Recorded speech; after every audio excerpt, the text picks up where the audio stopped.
Hi everyone, Frankie M here, and today I'll be showing you my new and improved firecracker design.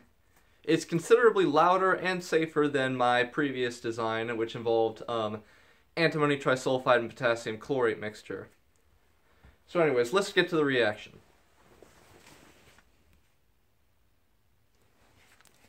Alright, so here's the reaction we're dealing with.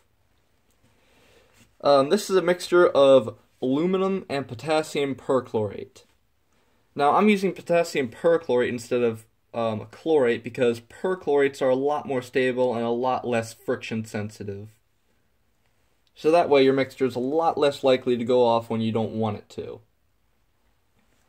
So anyways, the reaction itself produces few to no gases at all, but it's extremely fast if you use the right particle size and releases a lot of heat. Now, all that heat is going to pressurize all the surrounding gases and make a very loud noise. So the ratio is 1 gram of aluminum to 1.93 grams of potassium perchlorate. You may round that to 2 if you want to. Now, in this composition, surface area makes all the difference. If your aluminum or potassium perchlorate is too coarse, then it will burn, but it won't explode.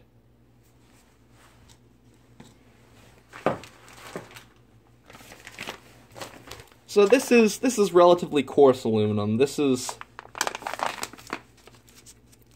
a gray powder. It's the same stuff you find in aluminum foil, just in powdered form. Now this is much finer pyrotechnics grade aluminum. The particle size is much smaller here, therefore there's more surface area.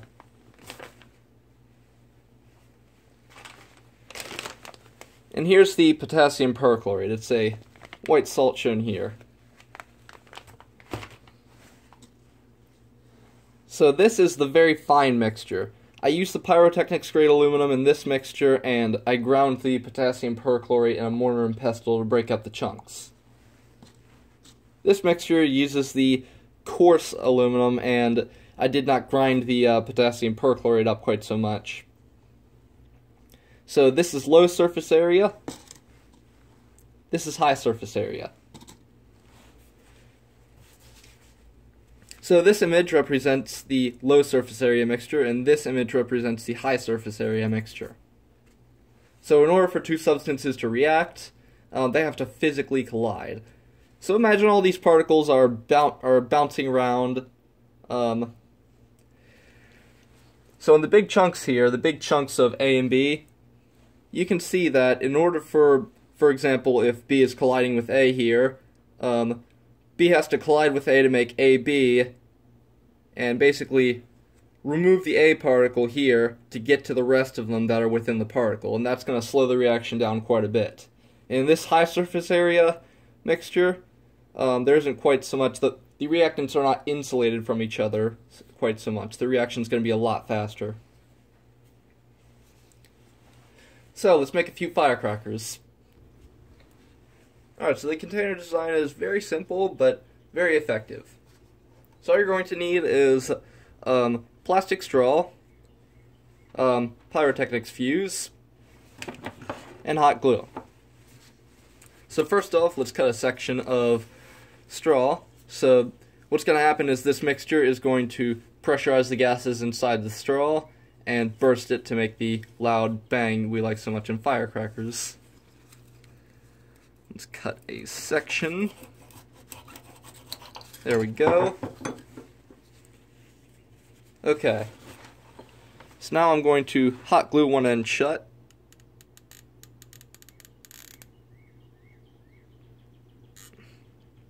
There we go.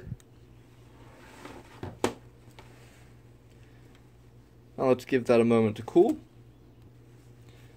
Now, next step is to add the mixture. So we've got one end plugged with hot glue, and you can just pour the mixture into the other end.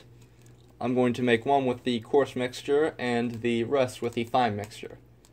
The one with the coarse mixture is not going to be too exciting.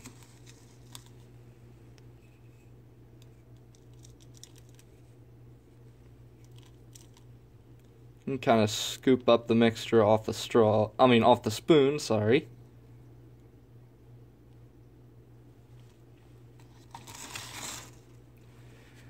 And next up we're going to be adding a fuse.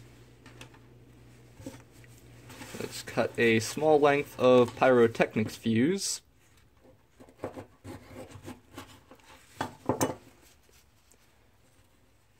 Put that into the straw. And lastly, hot glue the other end shut. Now this mixture is not terribly sensitive, so you don't have to worry too much about igniting the mixture with a hot glue gun.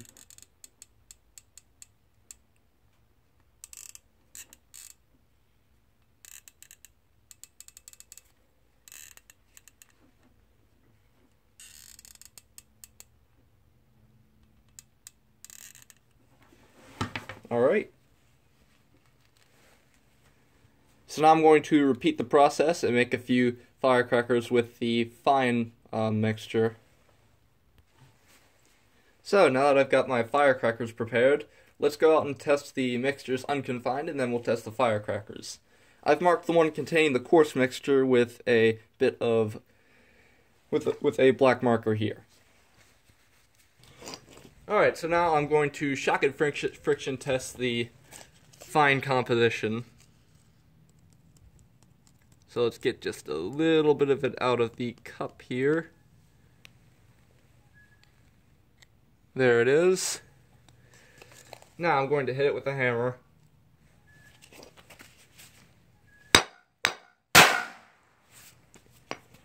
Very powerful, still shock and friction sensitive, so you're going to want to handle this with care.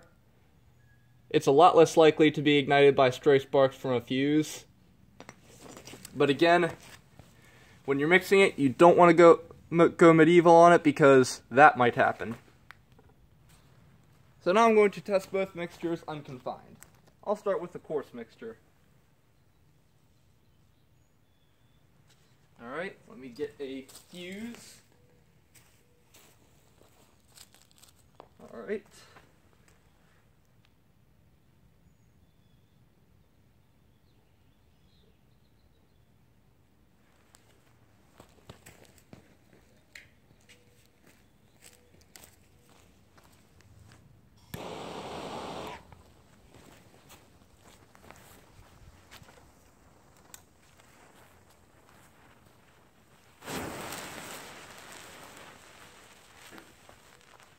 So as you can see, it burns violently, but it doesn't really explode. So let's get the fine mixture now. Alright, now I'm going to ignite the fine mixture with a lot more surface area. This reaction is going to be a lot faster, so I'm going to stand well back after I ignite this. After I light the fuse, that is. Now you're going to want to make sure you point that propane torch away from the mixture so you don't ignite it before you want to. Alright, I'm going to stand back.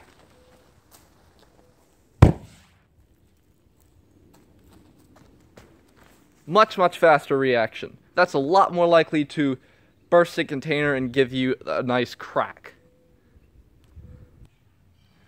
Alright, so lastly, let's test the firecrackers. Let's start off with the coarse mixture. See if I can find which one it is. Ah, here it is.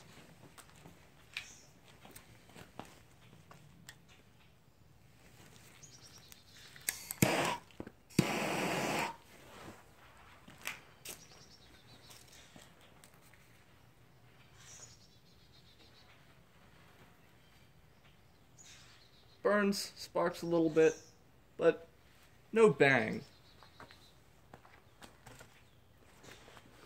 Now let's test a few of them with a fine mixture. You're going to want to stand back after you ignite these. There's a lot of power behind this powder.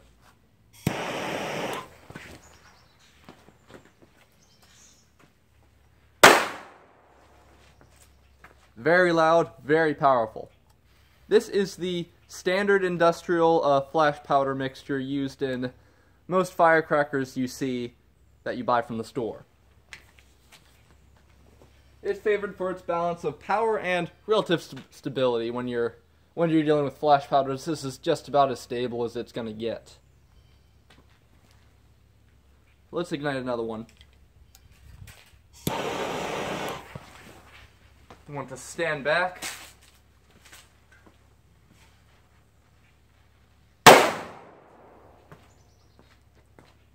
Very powerful.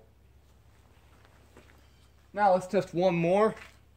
You don't want to ignite too many of those too frequently with the neighbors around because obviously it'll get a bit annoying. Last one.